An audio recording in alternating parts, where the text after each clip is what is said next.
Moi, je ne conseille pas aux jeunes de vouloir devenir comme moi. Pourquoi? Je conseille toujours aux gens de devenir la meilleure version d'eux-mêmes. Hein. Moi aussi, si je voulais devenir comme quelqu'un d'autre, je ne serais pas ici. Hein. J'ai peut-être suivi des exemples, des gens qui nous ont précédés. J'ai pris ce qui était bon en chacun et j'ai mis tous ces éléments pour former ma sauce. Alors, ils peuvent peut-être fournir des efforts pour améliorer leurs compétences. Pas vouloir devenir comme moi, calquer ce que je suis. Parce que j'ai aussi mes aspirations, mes passions, mes prises de position. Parfois dans certains sujets, par exemple, moi je ne parle pas de tout ce qui tourne autour de la politique. C'est ma manière de fonctionner, mais peut-être eux peuvent être intéressés par ça. Donc chacun a sa façon de voir la vie. Je ne fais pas beaucoup de choses. Je ne fais qu'une seule chose, mais je propose avec des sous-idées, si on peut le dire comme ça, et je propose plusieurs services dans un même domaine.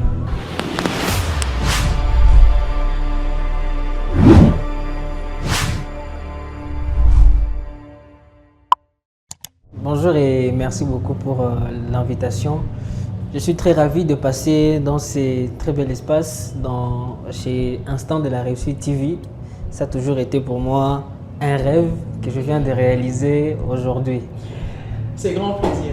Moi, je vous connais très bien. Vous pouvez citer votre nom et nous présenter ce que vous faites certainement. Parce qu'on vit dans l'entrepreneuriat, surtout on va parler de l'entrepreneuriat pragmatique. Par exemple, vous, étant qu'un entrepreneur pragmatique. Bien, je suis Joël Kioma, c'est ça le nom que tout le monde connaît, mais de mon vrai nom, de mon nom complet, je m'appelle Muhesi Kioma Joël. Je suis animateur de cérémonies, coach en art oratoire et entrepreneur dans le digital.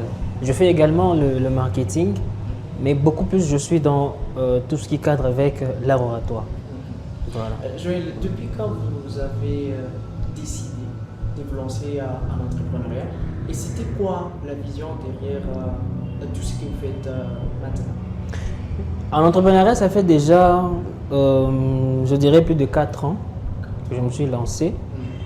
Mais j'ai découvert le digital un peu plus tard.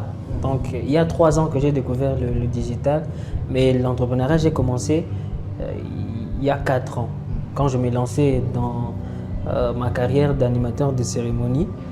Et à l'époque, je me rappelle, c'était d'ailleurs toujours ici à Butembo, j'étais arrivé dans une situation où je me dis, je suis quand même en train de grandir, il faudrait que je puisse voler de mes propres ailes. Et il ne faudrait pas que je continue toujours à dépendre à 100% de mes parents. C'est pourquoi, en me posant ce genre de questions et en faisant les études, de voir quels sont maintenant les atouts que je peux utiliser pour beaucoup plus entreprendre et suivre également ma passion, je me suis dit pourquoi pas aller dans l'art oratoire, parce que là-bas j'arrive beaucoup mieux à mieux m'exprimer quand je suis dans ce secteur. Voilà. Et l'art oratoire, c'est votre domaine aujourd'hui. Et pourquoi vous avez choisi l'art oratoire? Est-ce que vous avez fait des études pour ça? Parce que ça demande pas. Non, je n'ai pas fait des études pour ça, mais j'ai quand même suivi beaucoup de formations à ce sujet. Déjà, avant de me lancer en tant qu'animateur de cérémonies professionnelles, j'ai suivi une formation chez un animateur très connu de la ville, que je peux saluer, MC Carlito, qui m'a accompagné dès les débuts. Et puis, je me suis lancé maintenant dans ma carrière. Ça fait déjà plus de 3 ans. Et comme on dit toujours, l'apprentissage ne s'arrête jamais. J'ai suivi également d'autres formations qui m'ont permis d'avoir un certain bagage qui m'accompagne, que ce soit dans l'exercice de mon métier d'animateur, que ce soit également dans l'accompagnement de toutes ces personnes qui veulent améliorer leur façon de parler, leur oratoire, leur prise de parole en public. Donc, c'est à travers toutes ces formations que j'ai suivies, à travers aussi l'expérience que j'ai en présentant des cérémonies, en animant des émissions radio aussi, que je m'estime avoir un minimum de connaissances que je peux partager aux autres par rapport à ce domaine qui est l'art oratoire. Très bien, Joël. Alors, parlons de cet art, de ce métier, d'essayer de comprendre à quoi l'art oratoire peut-il être important pour un entrepreneur. Bien, pour un entrepreneur, l'art oratoire est important puisque un entrepreneur, ce n'est pas quelqu'un qui vole de ses propres ailes ou soit qui travaille seul. C'est quelqu'un qui est toujours entouré, que ce soit par ses collaborateurs, que ce soit par les clients qui viendront solliciter ses services, que ce soit par des investisseurs ou des partenaires avec lesquels il travaille. Ce qui signifie qu'il aura à tout moment besoin d'entrer en contact et en communication avec toutes ces personnes. Ça demande une certaine maîtrise de l'art oratoire. Ça, c'est de 1. De 2, il doit également arriver à promouvoir ses activités. Alors, si vous avez une activité, qu'importe l'activité, aujourd'hui, il n'y a plus une activité qu'on ne peut pas faire la promotion, je dirais, sur Internet ou soit dans les canaux de communication. Ce qui signifie qu'à un moment, en tant qu'entrepreneur, vous devez aller défendre votre activité, défendre votre projet, faire le marketing de votre activité. Et cela passe par l'art oratoire. Si vous ne savez pas vendre votre projet, qui viendra acheter le projet? Même ceux qui vendent, je dirais, des produits classiques, ça peut être des téléphones, etc. Lorsqu'ils font la promotion de ces produits, si ce n'est pas eux-mêmes qui sensibilisent, ils emploient des gens qui communiquent sur leur activité et c'est toujours de l'art oratoire.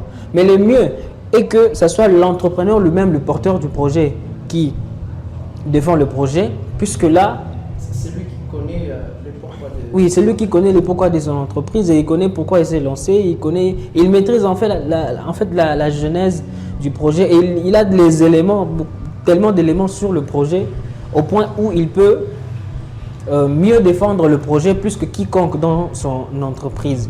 Et d'ailleurs, pour finir avec cette question, lorsqu'on recherche disons, des investisseurs, il y a toujours des appels à projets, les gens viennent déposer leur candidature et les projets qui sont sélectionnés, on demande toujours aux gens de venir présenter, défendre le projet.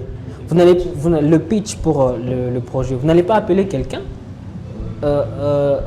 qui est en dehors du projet, venir défendre votre projet. Malheureusement, il y a même certains qui ont des bons projets, mais qui ne savent pas défendre les projets et ratent des financements.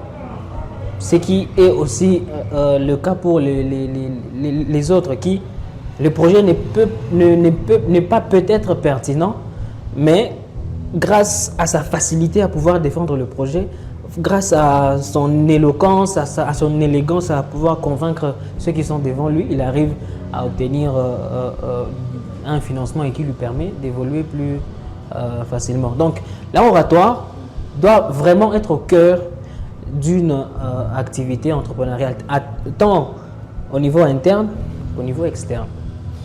Joël, comment, jusque-là, combien de personnes vous avez déjà accompagnées dans ces domaines-là d'art oratoire, surtout des commerçants et d'autres entrepreneurs? Il y a combien jusque-là? Bien, j'ai accompagné plusieurs catégories de personnes. J'ai accompagné des particuliers, c'est-à-dire les gens qui souhaitent améliorer leur art oratoire pour des projets pas seulement entrepreneuriaux, ça peut être des projets aussi académiques. J'ai accompagné également des entrepreneurs autour de 13 personnes dont on appelle ça comme le pitch de projet. Et à part ces gens-là, j'ai également formé 3 animateurs dans le métier de maître de cérémonie. Je les ai formés et aujourd'hui ils sont déjà en train de faire ce travail avec beaucoup de succès. Dans quelques années, bien sûr, ils auront déjà les niveaux de ceux qui sont aujourd'hui très connus. Voilà, si je peux donner les catégories des gens que j'ai déjà accompagnés. Parce que si on veut parler de personnes de privées, ils sont autour d'une trentaine de personnes. Parce que j'ai fait des coachings privés et j'ai fait aussi des coachings en groupe. Ah. Donc si on peut compter même le nombre de gens que j'ai accompagnés en groupe, là on est autour d'une cinquantaine. Donc il y a énormément de personnes que nous avons accompagnées jusque-là. C'est encore plus petit, mais on compte encore aller de l'avant. Et parlons de l'argent. Okay. Parce qu'il y a déjà toute une cinquantaine de gens que vous avez accompagnés. Okay. Et parlons de chiffre d'affaires. Est-ce que réellement ce domaine fait entrer de l'argent? Les domaines de l'art oratoire. Ah, de l'art oratoire. Okay. Ce que vous faites, parce que c'est déjà de l'entrepreneuriat. Un entrepreneur doit voir aussi les livres. Il ne suffit pas de lancer des Bien sûr, projets. bien sûr. Attendre derrière quelque chose.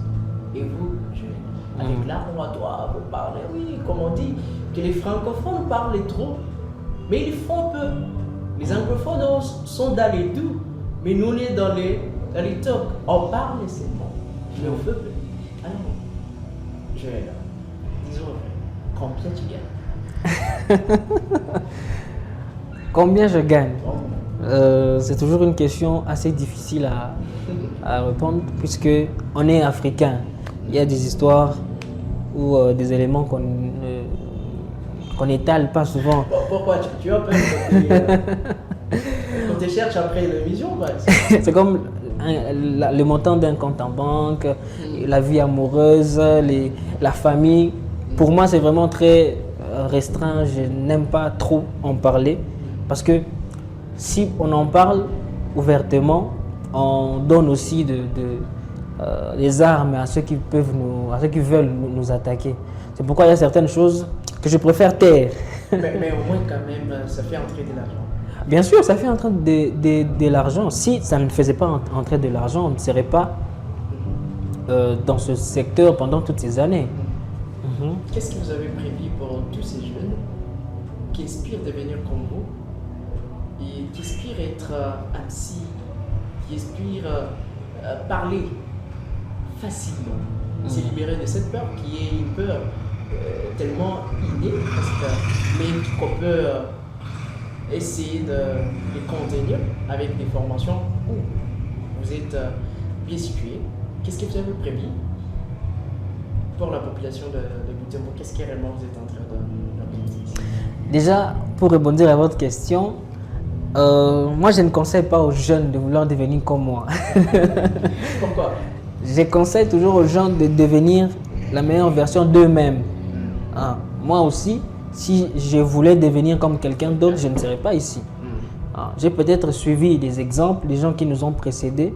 J'ai pris ce qui était bon en chacun et j'ai mis tous ces éléments pour former ma sauce.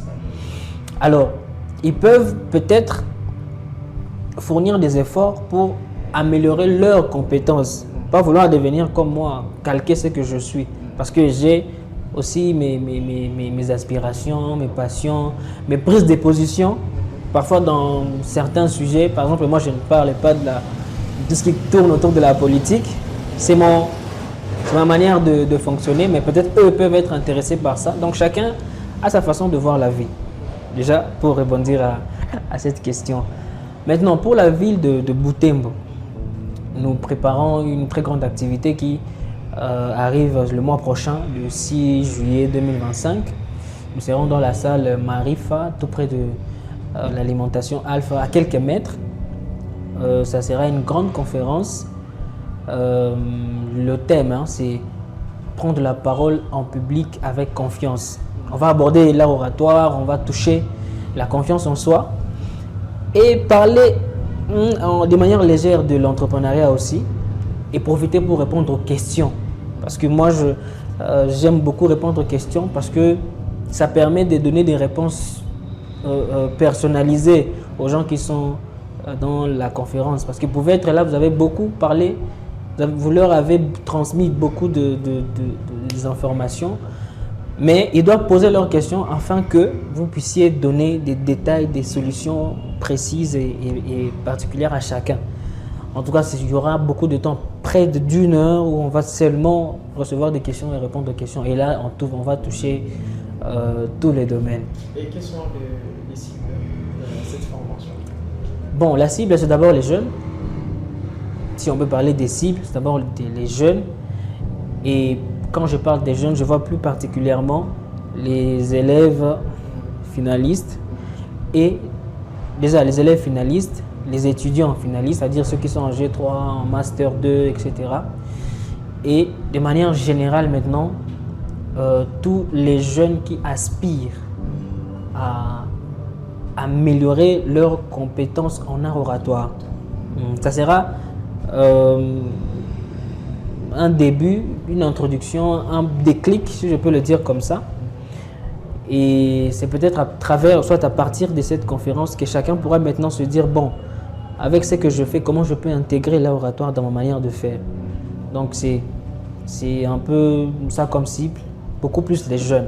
Alors la participation est gratuite, mais il faudrait payer, soit de réserver $1 ou 3000 francs pour votre sucré. Parce qu'on veut passer ce moment en ayant notre rafraîchissement. Parce que ça va prendre autour de 2 à 2h30 ou 3h. Donc il faudrait que nous puissions tenir l'événement avec toute l'énergie, que ce soit au niveau des orateurs, que ce soit au niveau du public qui viendra prendre part à cet événement. C'est comme ça que ça va se passer. Dès que vous payez votre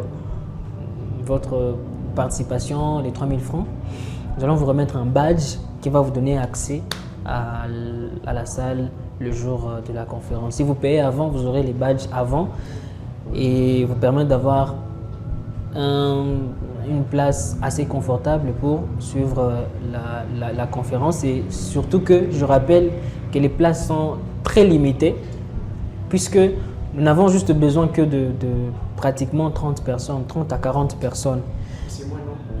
Oui, c'est moins nombreux pour que l'activité puisse être beaucoup plus qualitative. Alors, on ne voudrait pas qu'il y ait une très grande foule pour que personne ne comprenne même ce qu'on est en train de raconter ou qu'il y ait du bruit n'importe comment. On voudrait qu'on se concentre sur ceux qui viendront, qu'on trouve des solutions concrètes à tous ces participants. Et pour tous ceux qui veulent réserver leur place dès maintenant, comment on peut entrer en contact avec les formateurs eux-mêmes, soit s'il y a une équipe derrière tout ça? Oui, il y a une très grande équipe qui est derrière cette organisation, mais pour le moment, ils peuvent directement entrer en contact avec moi via mon numéro, bien sûr, qui seront peut-être mis à la description de cette interview. Comme ça, nous pourrons leur rejoindre, qu'importe leur emplacement, afin qu'on puisse leur remettre leur badge et qu'ils puissent venir prendre part à la conférence. Voilà. Joël, en fait, tu fais beaucoup de choses. Ok. Récemment, j'ai eu l'opportunité de lire un extrait sur Facebook de votre livre. Et c'est quoi le nom de votre livre? Et d'où vous est venue cette inspiration? Parce qu'on parle plus de l'inspiration. Comment vous avez eu le courage? Parce que c'est pas facile d'écrire ces livres. Alors, déjà merci pour le fait que vous suivez ce que nous faisons. C'est très intéressant. Comme je l'ai dit au début, je ne fais pas beaucoup de choses. Je ne fais qu'une seule chose, mais je propose avec des sous-idées, si on peut le dire comme ça, et je propose plusieurs services dans un même domaine. Lorsque j'écris un livre sur le titre, vous avez demandé le titre, c'est Comment briller lors de votre soutenance. C'est un livre qui est adressé à tous les étudiants finalistes, c'est-à-dire ceux qui travaillent leur TFC ou soit leur mémoire. Ça peut être aussi leur doctorat et ont besoin d'avoir des astuces et certains conseils qui peuvent leur permettre de défendre avec aisance. Alors on s'est décidé d'écrire un livre pour apporter des solutions à ce problème-là parce qu'on s'est rendu compte qu'il y a tellement des étudiants qui font des travaux, tu te dis oui ça c'est exceptionnel à l'écrit, mais quand tu vas assister à ce même étudiant pendant sa défense, tu te dis est-ce que réellement c'est lui qui a écrit le travail? Et les jurys remarquent ça, ils se disent mais apparemment ce travail n'est pas écrit par le monsieur. Alors que toi tu connais le monsieur, tu as vu comment le monsieur était en train de faire son travail, tu sais que c'est lui qui a fait le travail. Mais son seul problème, c'est qu'il n'arrive pas à défendre ce que lui-même a eu à faire. On a constaté ce problème et on s'est dit pourquoi ne pas apporter une solution. Déjà, puisque moi-même j'ai déjà eu à défendre lors de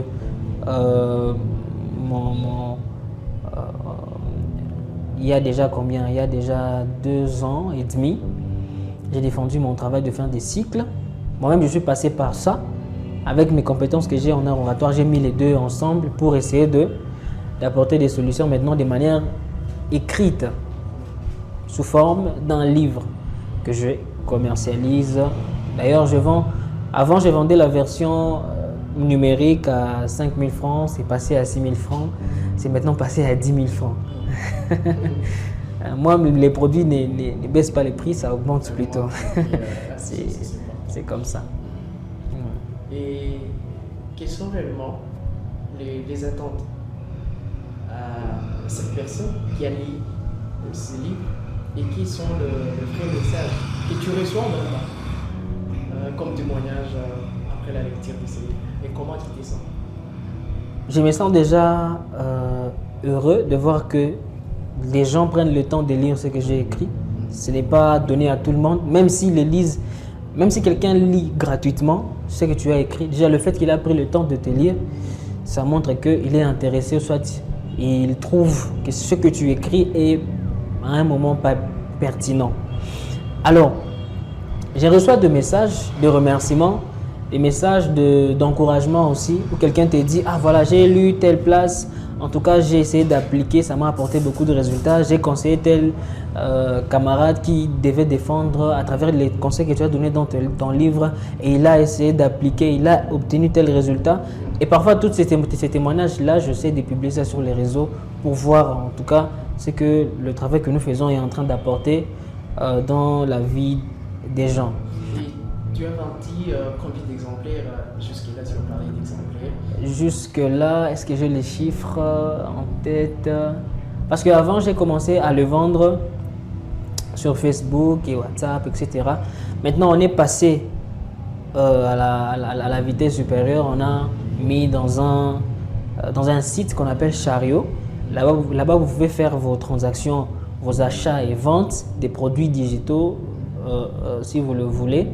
Et je dois vérifier les statistiques, où est-ce que nous en sommes, additionner à ce que j'ai aussi comme statistique, qui est déjà autour d'une 40aine jusqu'à aujourd'hui, la version électronique. Et puis je peux maintenant essayer d'évaluer si nous sommes déjà à combien. Mais on n'a pas encore atteint 100 ventes, mais on est déjà en train d'aller vers les 60 si j'additionne avec ce qu'on a vendu dans les sites Chariot. Wow, merveilleux. Voilà, merci. C'est tellement encourageant. Merci on beaucoup. espère que le jour de l'information et les livres oui. sera disponible non seulement en électronique mais aussi à Dieu. En version papier. S'il y en a, certainement. S'il y en a de la version papier. Bien sûr, il y a déjà, je suis en contact avec un libraire qui est en train de me confectionner une version papier en dur. Et si en tout cas tout va bien, nous allons disponibiliser cette version pour que ceux qui viendront à la conférence et qui sont intéressés puissent avoir ce livre. Mais déjà, j'annonce aussi la sortie de mon deuxième livre. Wow. C'est important. Mon deuxième livre qui s'intitule « Les 50 phrases d'impact pour captiver une audience ». Toujours dans les mêmes... Toujours de dans... laboratoire, oui. Tourner autour de votre passion. Voilà. Donc, ce jour-là, je pense que nous allons sortir le livre le même jour de la conférence pour qu'en exclusivité, ceux qui viendront puissent en bénéficier également. Les 6 juillet même. Oui, les 6 juillet. J'ai déjà fini l'écriture. Nous sommes dans la phase d'arrangement, les textes, etc., la mise en forme. Dès que ça sera fait, parce que la couverture est déjà faite, j'ai déjà publié une fois cette couverture. Donc ce jour-là, nous allons aussi publier, ou soit faire lire un extrait de cet ouvrage-là. Wow. Voilà.